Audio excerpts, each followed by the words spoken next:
ازيكم عاملين ايه؟ هنعمل النهارده مع بعض وصفه حلوه قوي البطاطس الشيبس.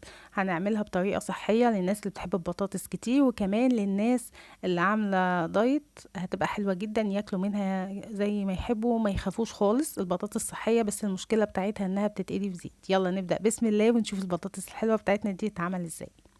معايا هنا بطاطستين مقشرهم كويس. هبشرهم ببشرة البطاطس او ممكن بسكينة حامية، المهم ان انا اعملهم شرايح الشيبسي بس تكون رقيقة جدا بالشكل ده. تبقى رقيقة كده زي ما انتوا شايفين. هبتدي اضيف عليها مية واغسلها اكتر من مرة. هنسيبها بقى شوية في المية وبعد كده هنصفيها كويس جدا وفي مصفى زي ما انتوا شايفين، بس انا عايزاها ناشفه اكتر من كده. عشان كده هنعمل الخطوه الجايه دي مهمه جدا. على صينيه او اي حاجه كده عليها مناديل مطبخ خلصت كده البطاطس بتاعتي، وكمان هنشفها بمناديل تبقى ناشفه جدا زي ما انتوا شايفين. طبعا مش دي الكميه كلها اللي قدرت احطه. بعد كده هجيب طبق الميكرويف واحط عليه كده مقاس وورقه زبده وهدهنها بس يا دوبك بشويه زيت صغيرين. وممكن نستغنى عن الخطوه دي.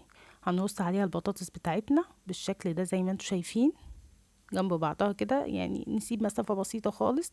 وبعد ما ارصها خالص بقى ممكن نرشها ملح وفلفل، اي بهارات بتحبيها. انا هرش توابل البطاطس بتاعتي بالشكل ده بتديها طعم حلو.